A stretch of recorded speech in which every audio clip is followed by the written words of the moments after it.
bago matapos ng simbahan. Sa first bell, ayun yung nakaharap. Yan yung first purasan ng mga tao dito sa Sagada.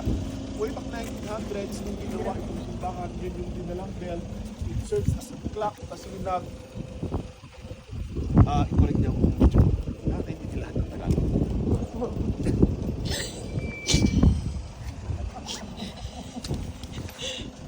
Tara, lakad tayo while nag-explain na. Okay.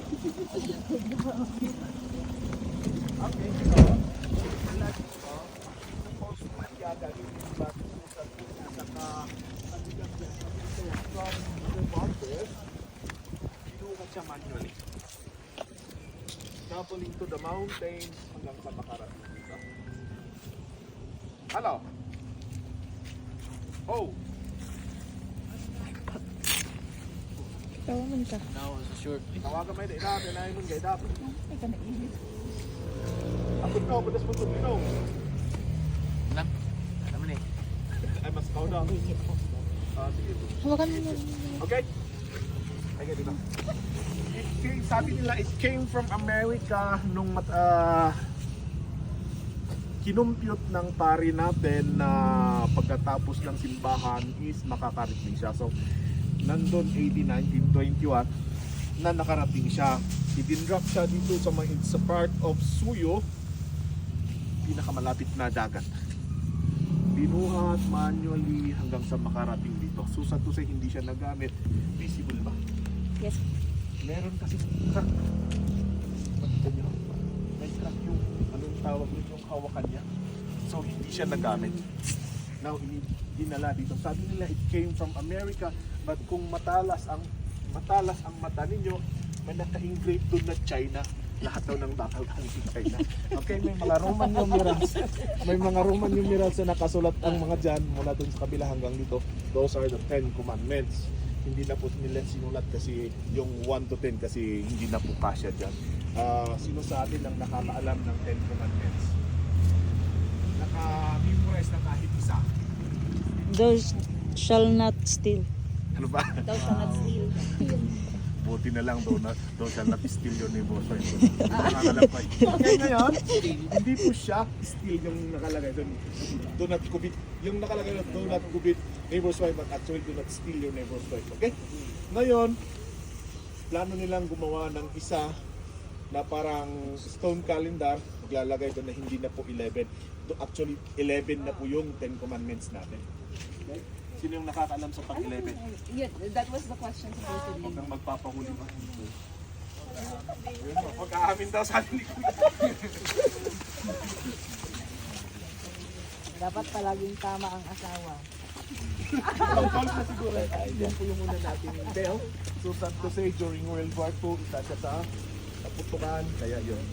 Napulok siya. Hindi na po pwede gamitin. It serves as nagkasalita ko na. It serves as unang orasan kasi it starts from 6 o'clock every hour nagkikling siya. So nandito, hindi ko nakita, but sabi nila, super lakas from the southern part of Sagada, so the northern part. Rinig na rinig yan. Once na nagkikling yan is, it make the people stop and worship. Basta kung ano ang ginagawa pag nag-ring daw yan, titigil sila sa trabaho nila. By the way, ang church natin is in the name of St. Mary's Church. Ang Anglican or Episcopal yan. Kasi hindi po nakapunta yung mga American. So dito, ang nakapunta po is mga Espanyol. Ay, no. Hindi nakapunta ang mga Espanyol, ang nakapunta is mga Amerikano. So it is more on American influence. No. Dito, yes, hindi kami Romano, rather we are an Anglican, pero halos parehas po yan.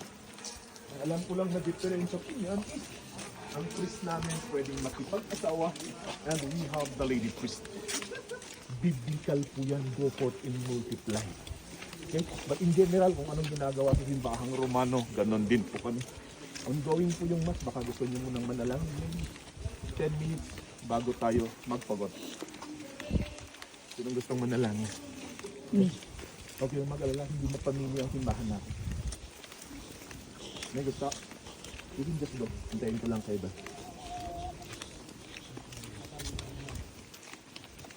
Pwede mag-picture dito. Huwag mo na picturean niya para may picturean yung iba. Sinasakot para kanya. In order to produce yung mga lumber and actually it provides electricity. So 1900s meron na po tayong electric sa Sagada. So naging high-tech na po sila. So sad to say, yung mga dumaang bagyo nasira siya. So from yung iniisip lang restoration, parang mas mahal kung bumili na sila ng mga chainsaw.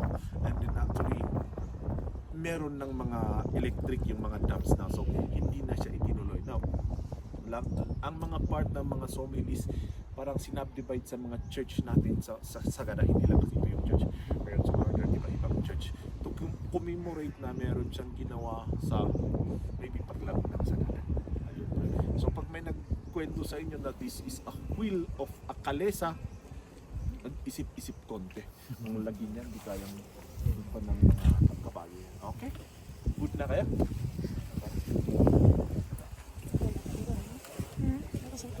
What?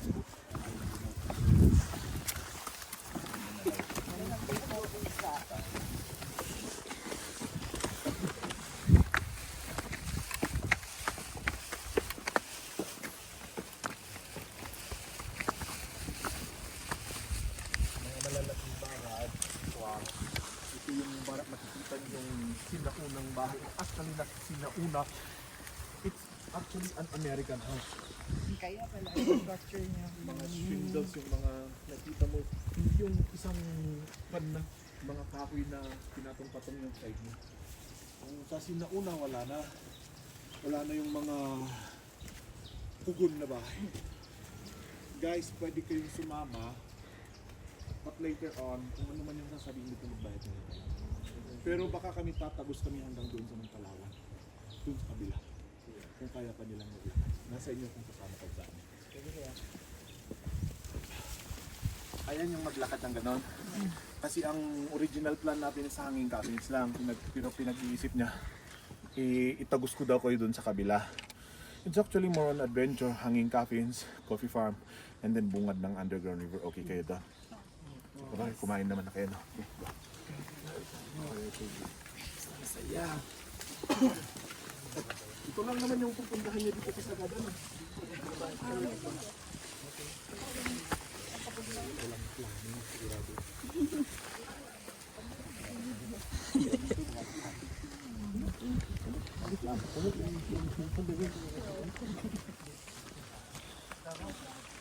Tinuro ng mga Amerikano, Christian graveyard.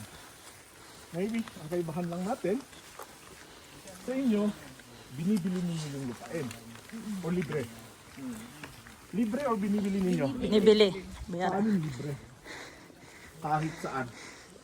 Okay? Ang sa bagay, ang mahal lang sa amin, pag may namatay.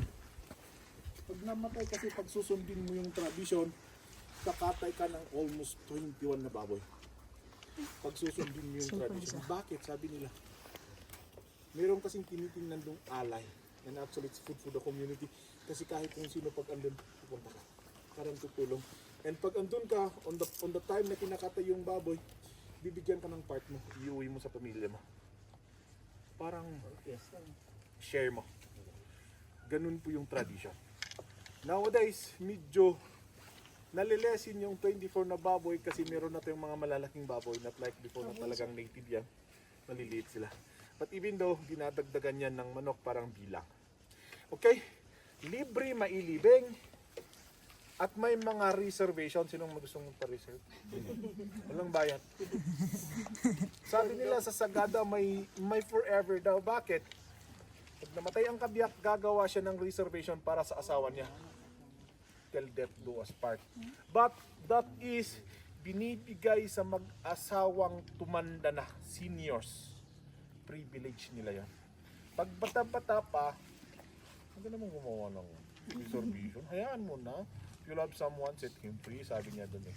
Pero pag mga seniors gagawa sila ng reservation para sa asawa nila. Mga reservations sa kanila. Okay? Dapat sa likod. Yes po. This site is nag-start nung may namatay na 3 madre aksidente.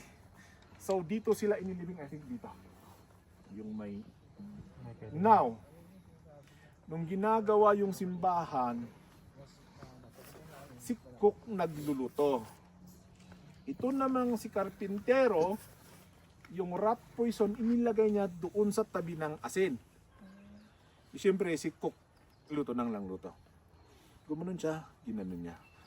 Aksidente namatay yung tatlong madre. Ito sila. And then that start, ito yung unang ginawang libingan. Dahil dyan sa tatlong madre. Aksidente po. Okay? Yan po yung nakaano. Yung Yan na may nakapins pa. Actually, libingan na yan ng mga madre. Lawas pa kamatay. Okay, no din yung ganun.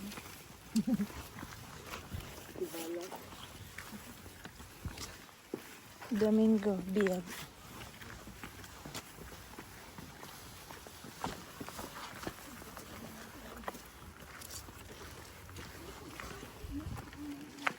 Nawala ng lamig. Yung maililibing doon, kundi yung apo niya. Kasi kung minsan, aksidente or sakit, nauuna yung mga apo, sila yung itatabi doon sa mga grandparents. Now, that is yung pinakamasakit na mangyayari is parang curse yung buhay pa na grandparent. Kasi sabi nila dapat ikaw ang nandun. Bakit mo hinayaan na yung ama? But those are, meron nang nangyari actually yung kaibigan ko dyan. Siya yung tumabi sa lolo niya. But on the sad part is parang nakalimutan na yung buhay pa. Parang pag ikaw namatay, gagawa na lang kami ng sarili mo. Hindi ka natatabi doon sa asawa mo. Ganun yun. Pero kung anak, never po. Wala pa akong nakita na ang reservation is dapat para sa asawa. Yung nalagay is apo. But never akong nakakita ng anak niyang nalagay. Gagawa at gagawa sila ng iba para sa anak.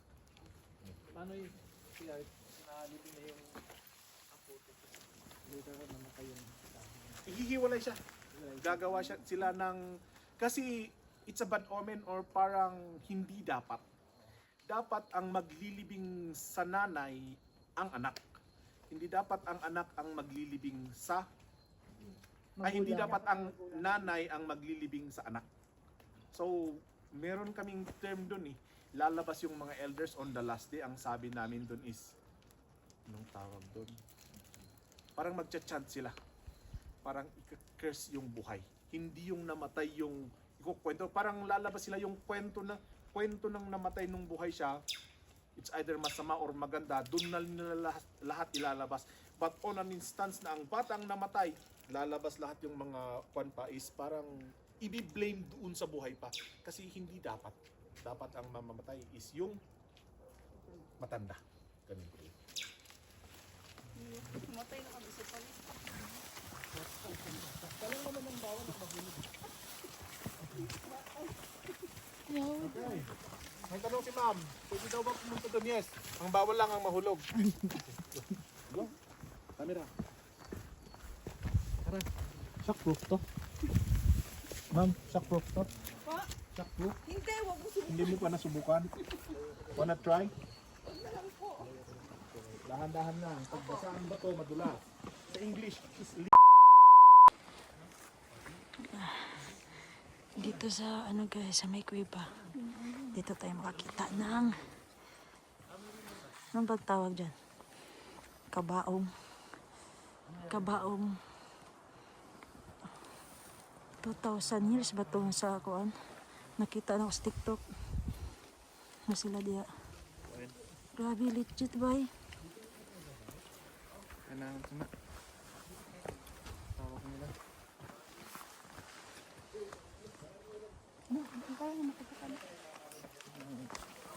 Dira lang nagigilabay guys.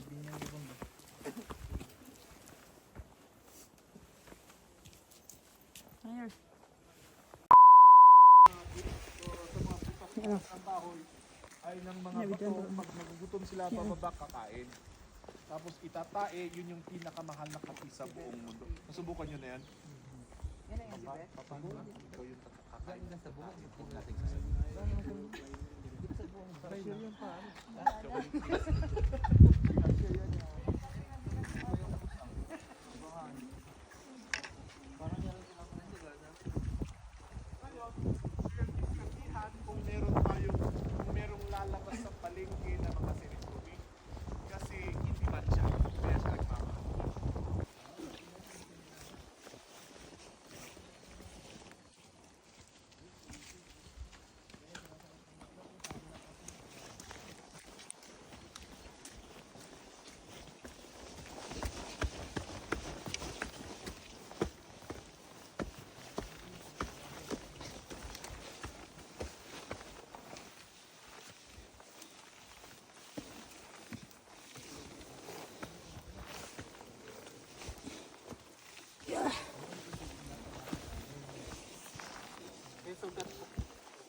Hingal ako eh. Hindi, di bali.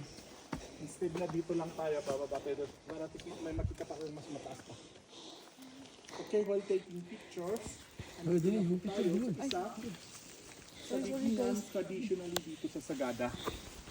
Ito yung sabi natin hanging coffins or hang coffins.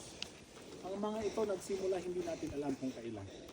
But on the record, meron ng tao sa Sagada way back 1600. So, pagbilangin mo, maybe 400 or more.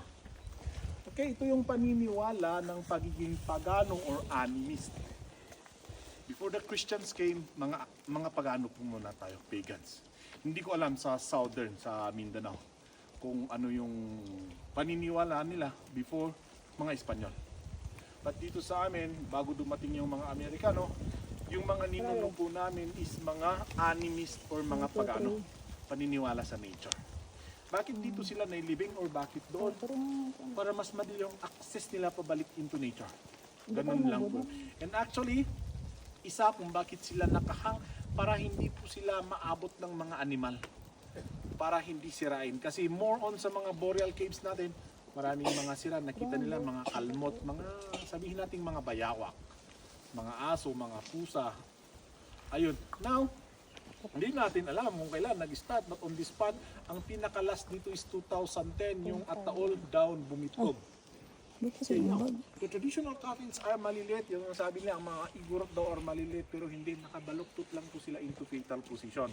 But please, huwag kayong maniwala. Narinig nyo ba ang mga igorot may buntot? Wala. Thank you po, kasi sabi ni Carlos P. Romulo, ang mga igorot daw may buntot. Kami po ay mga tunay na igorot. Ako po may buntot ako pero nasa harap, huwag nyo na pong hanapin. Mga kalalakihan meron yan, okay? Wala pong buntot yung... Igorot para kayong lahat. Okay? Igorot means actually people of the mountain. I means ako, gorot. Gorotes means mountain dweller. Yun lang po yun. Now, kikita natin may mga pahaba and actually there's a cross. It means mga Kristiyano na po sila but still preferred to be buried in here to follow the old tradition. What's the qualification? You must be an igorot, you practice the tradition. Pwede ka. Ganun. Yeah. Okay, observe. Pag meron kayong mga tanong while taking pictures, andito na tayo.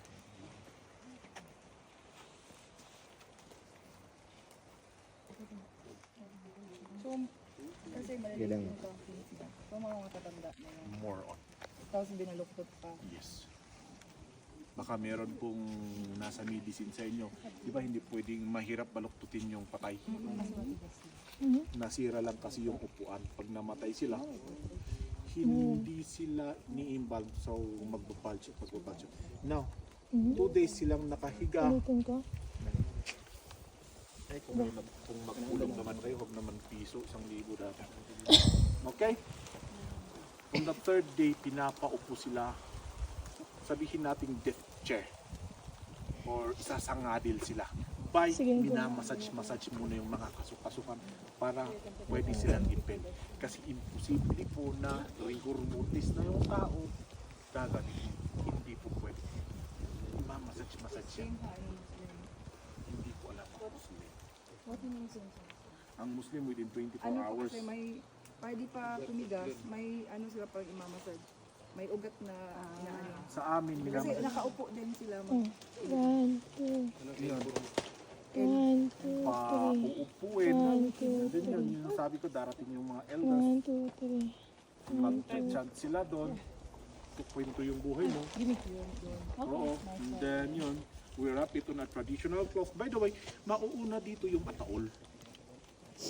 Magbubutas muna sila, gagawa sila ng hagdan. Pagbubutas, ilalagay muna yung ataol. And more on kung sa tradition, kung sino yung nakalibing doon, siya yung gumawa ng ataol niya. That traditional way. Lalagay doon. And then yung... Wait lang pa. Ow! Oh! Dua man ng July. Wala mo picture. Sino dasa? Ay, 1.6. Ay, baka 900 ng shuttle, 800 ng guide. 1.6. Ng sang bayan nyo, 900 lang ng bayadan, dadi. Yung ganda sa Stop ko muna. nasana ulit ako. It forms a fetal position and then irarap siya ng it's a cloth, sabihin na natin death cloth. magiging parang bola na siya. Binubuhat, pinagpapasahan hanggang sa makarating dito. Actually, kung minsan daw kailangan mong makipag-agawan. Nag-aagawan ng patay. Sa paniniwala kasi pag merong dugo or any fluid na galing dun sa patay na bumagsak sa'yo, swerte daw ang ipapasa sa'yo. Huwag na po ninyong tanungin yung amoy. Bago makarating dito. Now, pag nakarating dito, tatanggalin na yung indamyo. Indamyo ba ang tawag doon? Or yung scaffolding? And then iiwan na siya. Hindi na po siya binibisita during November 1. Siya na po yung bumibisita. Mahirap po, pupunta ka doon, mahuhulog ka, mapapadagdag ka dyan. Normal in our tradition, pag sa traditional, hindi na sila binibisita. Sila yung bumibisita. Ganun. Pag bumisita yan, alam na alam ng mga elders. Oh, yung ninuno mo may gustong ipaabot sa'yo, magkakatoy ka raw, hindi, gutom lang sila ng karne. Ganun po yan. Okay? Observe and then question habang andito na po tayo. Kasi kung wala, anong gusto nyo? Itagos tayo doon hanggang sa Underground River o balik tayo? Yung river something, huwag na tayo mag-backtrail. Tuloy tayo sa bago. Kabaong din yung nasa cross kaya. Ano po? Yun ang alayan ko. Mga ilang minutes hindi tayo. Dito? Mabilis sila maglakad. Hindi ko lang alam pag open yung coffee farm. Adik kayo sa kape? Wala, tatagal na kami doon pag open yung coffee farm. Pero hindi sure kung open ha, kasi linggo ngayon. Okay? Anong cause of death ng bumitaw? More on cause of death is katandaan. So sabi nila is para sa mga senior, but actually more on cause of death is katandaan. Merong instant na mga mother na namatay during panganganak, sinisiparate sila ng libingan. There's part in there na one is bakit sila parang it's a bad omen kasi. Sa mga infant normally dalawang tradition yan. Doon sa mismong bahay. Doon siya or sa tabi ng bahay siya ililibing or gagawa sila ng burial jar. Sa amin sa Southern Sagada burial jar. Lalagay siya sa burial jar. Itatabi doon sa mga ninuno niya para may magbabantay din sa kanya. Same doon sa mga ng bahay para at least nababantayan pa rin siya. Ganun po yan. Pero yung talagang naiiba yung libingan is libingan ng mga mother during panganganak. At saka mga libingan ng mga namatay, yung parang sabi namin kinuha ng buso or mga biktima ng headhunters, nasisegregate sila. Ganun po yun. But more on yung mga ganito, sabi nila, mga matatandang mga yan, actually the cause of death is katandaan. Yung normal cause of death dito sa amin noon, ngayon hindi na. Kasi meron ng sakit, iba-iba na, lumabas na. Actually noon may mga sakit but hindi natin alam yung sakit, mang pa tayo noon. Ngayon at least may education na kung na tayo. Okay? Gusto nyo sumama sa amin? Tara, dito na kayo. Ogisis, Igorot name. And then doon sa Christian Binyag, binibigyan ka ng Christian mong pangalan. Okay? Akin na camera nyo. Picture na. Ano, picture sasabihin ko lang. Actually, mas malapit yung burial site kaysa sa hospital. Okay? 100%.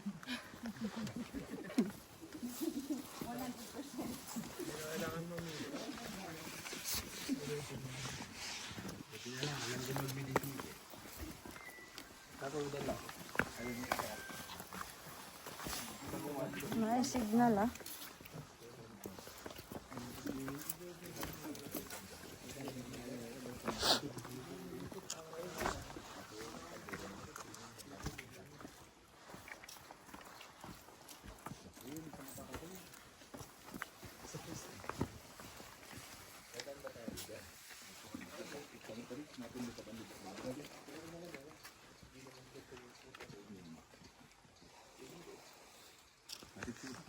Hindi ako nangangagat.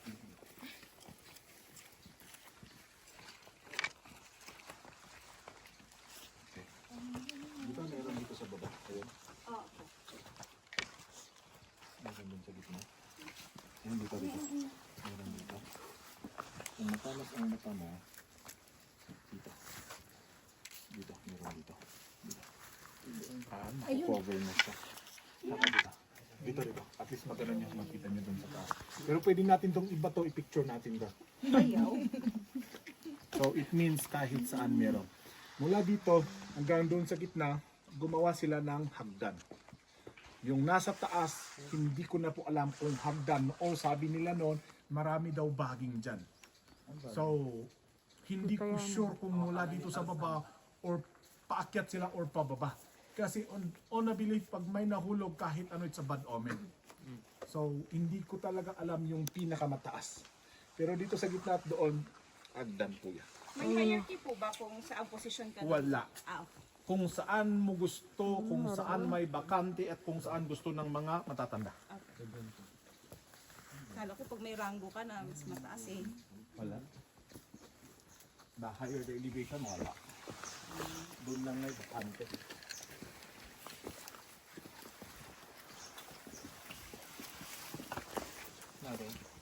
Naka dito, dua. Pagkabubuoy dito sa pinikot off. Dili mo makita. Ito ano no, ang summit Bulan ng center. kawis tumoy. Oh, yan si Aurora guys. Aurora ng Ay, Tagi. Ano? mag-alala.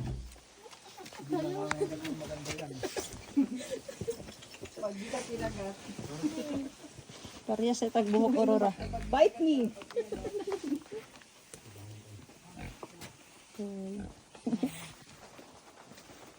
Paldo nakasamanok. Aurora. So ayan guys, naikot na namin ang isang compound ng naikot na namin ang isang compound ng St. Mary's Church. Dito lang yan matatagpuan sa Sagada, Baguio.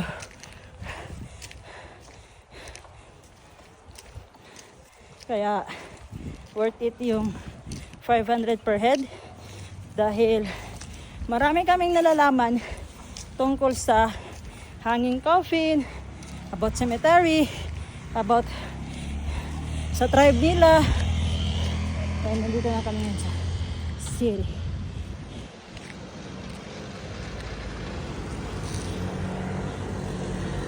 Sagada. Trego, isang araw nagmamaneho sa Cubao. Bip bip bip, bip bip bip. Aking nakita. Ayaw na tumaya. Maganda. Wala kang talent na. Maganda na nga.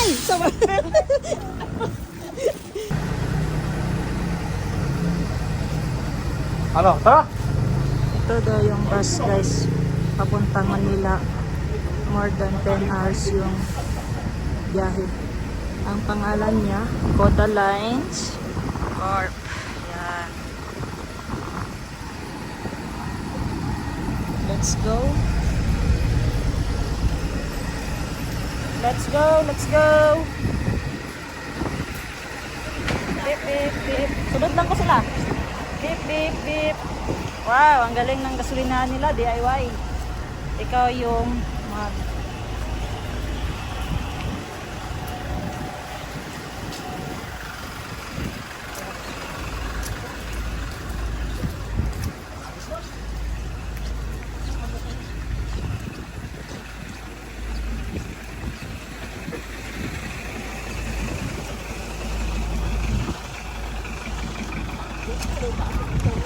Ha? Gitoyok ra daw ta.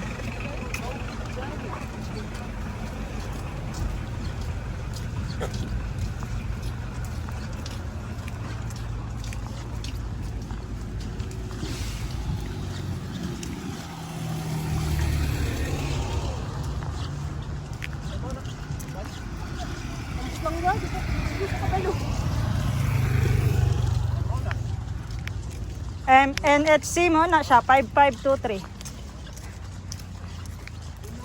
Huwag kayo mag-away, nasa video kayo.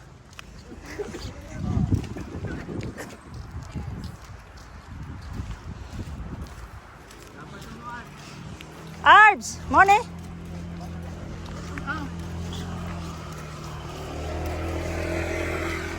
Bigyan mo ako.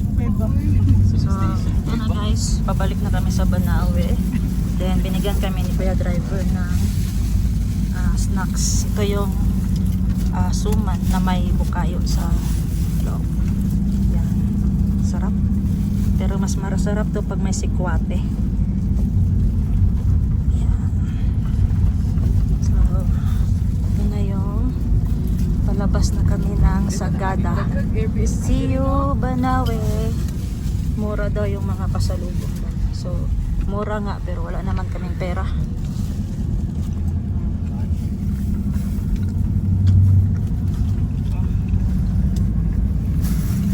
Mga ganyan. Sarap.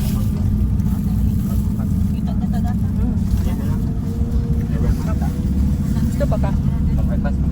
Pati nito sa